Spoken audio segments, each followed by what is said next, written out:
Hacía falta dar un paso más en esa dirección, de convertir al paisaje, al territorio, en el protagonista. Podríamos decir que con Pedro Tebar, se produce un salto cualitativo, puesto que su abordaje del paisaje ya no es meramente descriptivo, sino puramente interpretativo. A ese esfuerzo de construcción del paisaje por parte del hombre de los Pedroches a partir de unas circunstancias adversas, le hacía falta su propia mitología. Y aquí es donde llega la obra de Pedro para suplir esas carencias. Para ello, Pedro no crea un paisaje, no se inventa una geografía imaginaria, sino que su estrategia consiste en recrear literariamente el paisaje real de los Pedroches. La isla del Gavilán sublima la historia de los Pedroches para convertirla en esencia de nuestra identidad. Destila lo que realmente importa para ofrecerlo al lector como fundamento de su relato. En la isla del Gavilán tenemos dos historias, que son en realidad la misma historia, la historia de nuestra comarca, transfigurada a través de la mitología. La primera es una historia cerrada, con su planteamiento, nudo y desenlace. El planteamiento es la construcción del castillo en la época de los moros. El nudo es los intentos del señor de Lorcón, que es como se llama al señorío de Santa Eufemia en la novela, sus intentos por adueñarse de los territorios colindantes, y el desenlace, que es la destrucción de la fortaleza a través del secreto mejor guardado durante siglos. Es la historia, sí, del castillo de Pedroche, mezclando maravillosamente historia y ficción, realidad y fantasía, para crear un conjunto bellamente unitario, incluyendo la parte del reino de la Junta, al que me he referido antes, que aunque aborda otro tema, participa de la misma estética literaria del resto.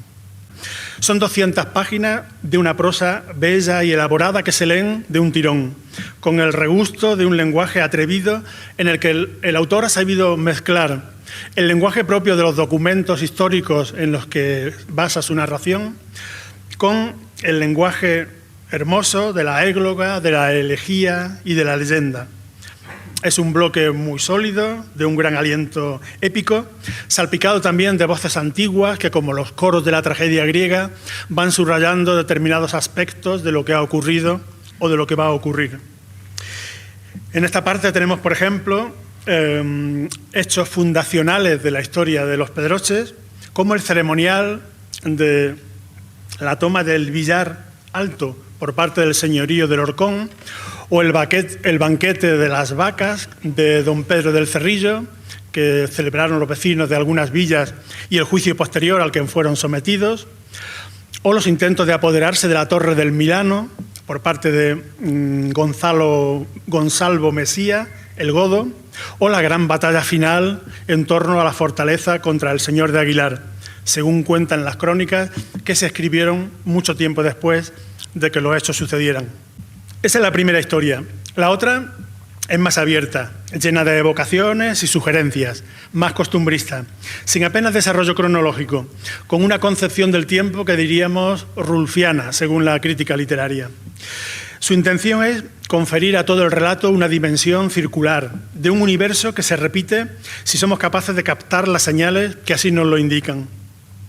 Las señales están repartidas a lo largo de todo el libro, en forma de leyendas, de signos y de símbolos que serán muy reconocibles para el lector de los Pedroches. Ahí están los lobos, las culebras que maman de las mujeres, la terrible alicántara, el alicante, decimos en mi pueblo, que si viera, que si oyera, los muertos por el rayo, los miedos de siempre. En el cortijo del Manco se describe un mundo de materos y de aceituneros lleno de fantasmas y espíritus que marcan un destino y que nos será absolutamente reconocible. Ahí se desarrolla la historia lorquiana de Lucía y su hermano Julián, y de Juan, que era forastero, alto y fuerte, y que venía al sur para protagonizar una tragedia de la que quizás surja alguna esperanza. La propuesta creativa de Pedro, en fin, para ir terminando, resulta realmente ambiciosa, porque la entiendo como un intento de novelar toda la historia de los Pedroches, a través de diversos momentos cronológicos seleccionados, mezclando realidad y fantasía con un gran componente mágico y mítico. He repetido mucho durante mi intervención lo de mítico y mitología, pero en la isla del Gavilán tenemos realmente un compendio de la mitología de los Pedroches, es decir, la explicación de las leyendas primitivas sobre el origen de nuestra tierra. Ahí está, por ejemplo, la joven Alania, la hija del rey Alcorac, destinada a custodiar el arca de los recuerdos, el lugar donde duerme la memoria del reino. Ella podía transitar por todos los caminos, menos por uno. Igual que Eva podía comer de todas las frutas, menos de una. Y Pandora podía hacer cualquier cosa, menos abrir la caja. Ahí está también el remoto santuario del Soto, con su sacerdote adivino Mantio. Igual que en el oráculo de Apolo en Delfos está la Sibila. Tenemos la batalla entre moros y cristianos, que dejó la llanura del campo de las bellotas tapizado de cadáveres, como en Troya murieron los ejércitos de teucros y mirmidones. Están las vírgenes de los bosques, como diosas y ninfas que protegen el encinar y sus aldeas. Tenemos la toma con engaño del castillo de Pedroche, igual que con engaño se tomó también la ciudad de Ilion. El choque de los ejércitos de Gonsalvo Mesía y Alonso de Aguilar en las dehesas de Mardencina y el Petroc, como en las playas de Anatolia, junto al Escamandro, se enfrentaron griegos y troyanos, con Héctor y Agamenón a la cabeza.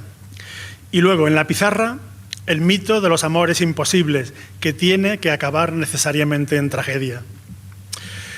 Los Pedroches creo que han tenido mucha suerte de que alguien haya realizado esta increíble tarea.